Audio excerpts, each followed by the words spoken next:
नमस्कार मित्रों, मैं चंद्रशेखर बिरथरे मेरे अपने आपके सेल्फ डेवलपमेंट कोर्स के 8वें एपिसोड में आपका अभिनंदन करता हूं, आपका बहुत बहुत स्वागत करता हूं।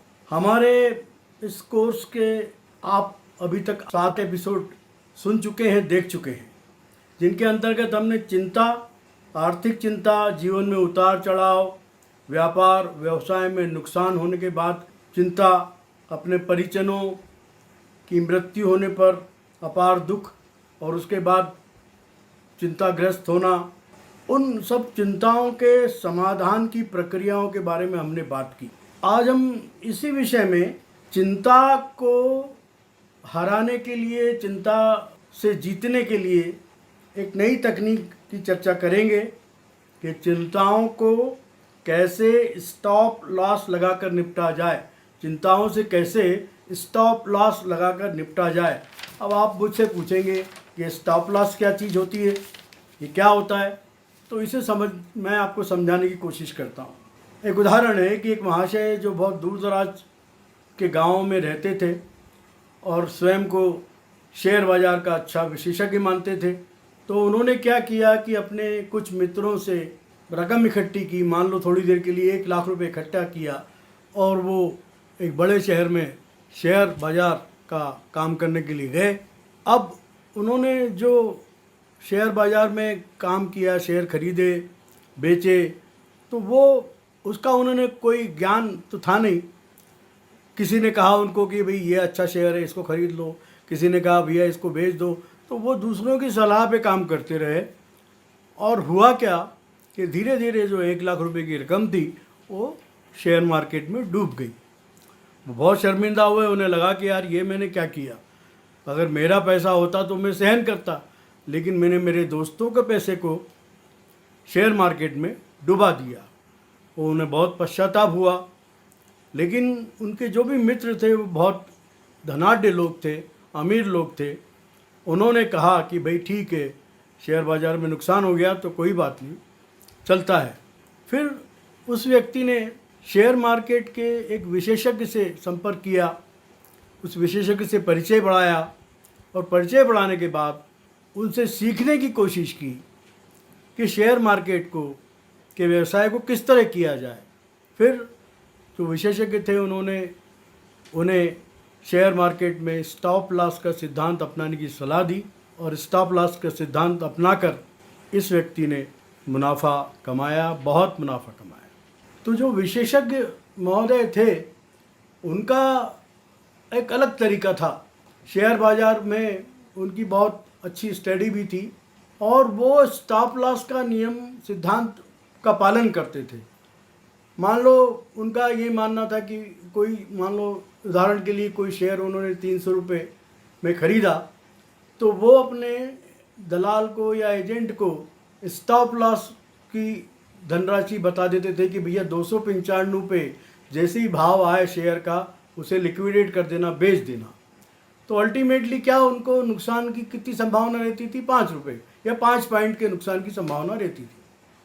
और उसके बाद ऐसा नहीं होता था कि हर बार वो 5 पॉइंट का नुकसान उठाते थे। कई बार शेयरों में क्या होता था, 10% से लेके 15% और कभी 50% का भी फायदा हो जाता था। तो वो कुल मिला के वो नुकसान की वो जो एक्सेस ज़्यादा प्रॉफिट होता था उसमें उसकी भरपाई हो जाती थी। तो उस स्टॉप लॉस के नियम से उन्होंने बहुत सारा रुपया कमाया और उनका नुकसान जो है बहुत कम होता था। अब जो व्यक्ति इनसे राय मांगने गया था उन्होंने उसको ये सलाह दी और उन्होंने कहा कि तुम स्टॉप लॉस का सिद्धांत अपनाओ।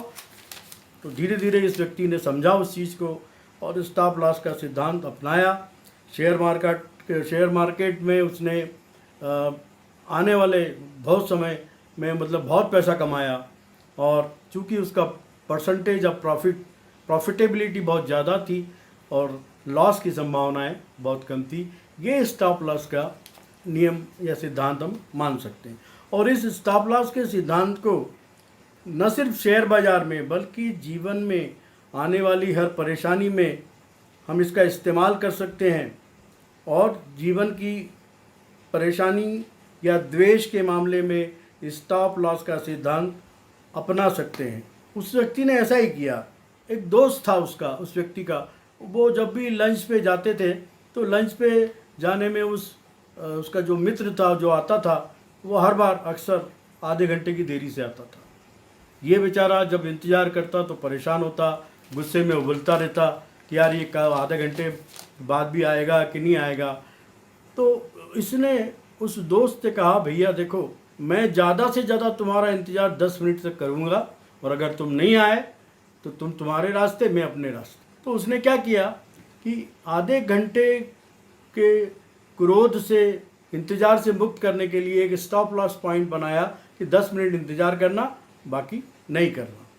तो ये इस तरह से स्टॉप लॉस का सिद्धांत हम हमारे जीवन में और कई परेशानियों से मुक्त होने के लिए और कई उसमें लगा सकते हैं। एक उदाहरण मैं आपको देता हूँ। एक मिस्टर डेल कार्नेगी है जो एडल्ट एजुकेशन और जिन्होंने एक किताब लिखी how to win friends and influence people. Dale Carnegie साहब भी क्या था कि जब वो 30 वर्ष के थे तो उन्हें गलतफहमी हो गई कि मैं अच्छा लेखक हूँ, मैं एक बहुत अच्छा उपन्यास लिख सकता हूँ। तो वो 2 साल के लिए यूरोप में गए जबकि पहला विश्व युद्ध चल रहा था और उन्होंने 2 साल की मेहनत से एक उपन्यास लिखा जिसका शीर्षक था बर्फीला तूफान। और इस उपन्यास को लिखने में उन्होंने 2 वर्ष लगा दिए। तो अब इस उपन्यास को उन्होंने अपने साहित्यिक एजेंट के पास भेजा तो उस एजेंट ने बहुत ठंडी प्रतिक्रिया दी और उसने स्पष्ट रूप से डेल कार्नेगी जी को कहा कि आप में लिखने की कोई कला नहीं है, कोई प्रतिभा नहीं है और ये जो उपन्यास है ये बिल्कुल ठंडा है और बेकार है। अब डेल कार्नेगी साहब सदमे में पहुंच गए। 2 साल का उनका समय नष्ट हुआ और उनको लगा कि मेरा तो ये मतलब मैं लिख ही नहीं सकता, मैं लेखक भी नहीं हूँ। तो बेहद निराश और हताश हो गए।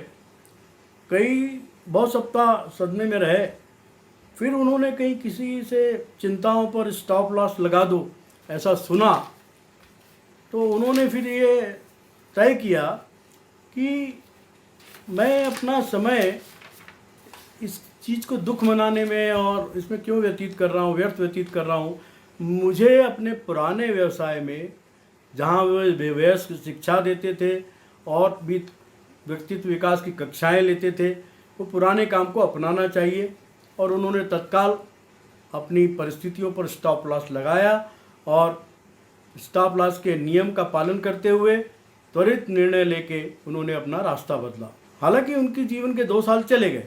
इसी प्रकार प्रसिद्ध विचारक है हेनरी थोरो ने, वो एक रात वो उल्लू उनके घर के बाहर चीख रहा था तो उन्होंने लिखा कि किसी वस्तु की कीमत को मैं जीवन की मात्रा का नाम देना चाहता हूँ जो उसके बदले में तत्काल या लंबे समय में चुकाई जाती है।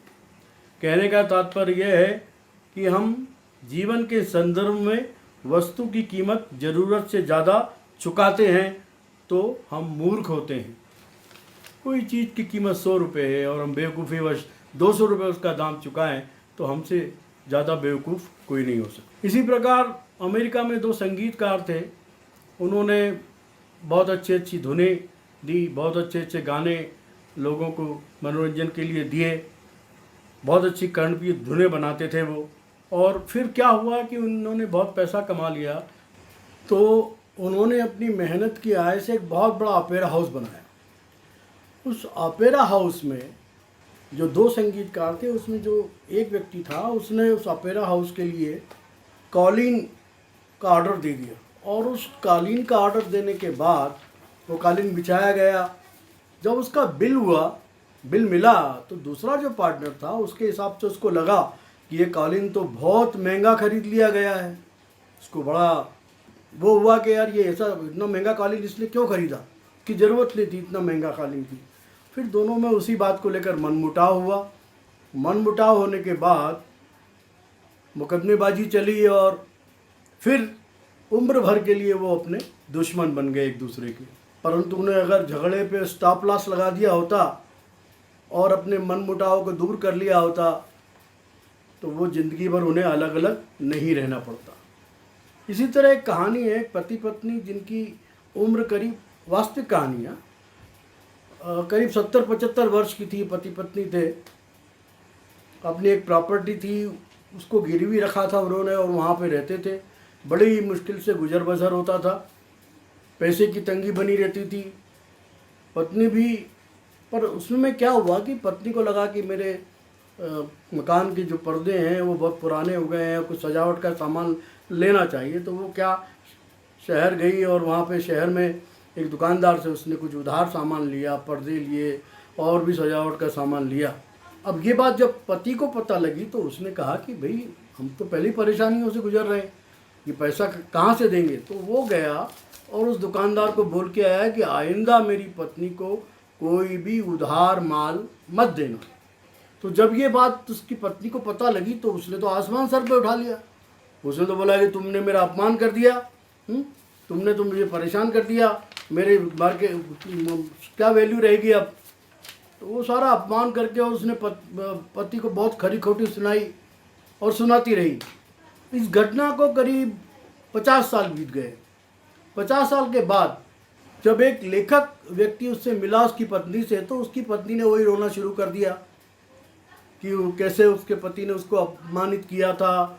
और ये सब बातें जब लेखक ने उनको बताई तो लेखक ने कहा कि भाई ये 50 साल से आप इतना दुख और इतनी तकलीफ और इतनी कटु स्मृतियाँ अपने अंदर सहेजे हुए हैं, और आपने परिवार की शांति एकदम भंग कर दी। तो उस महिला ने उसकी बात नहीं सुनी।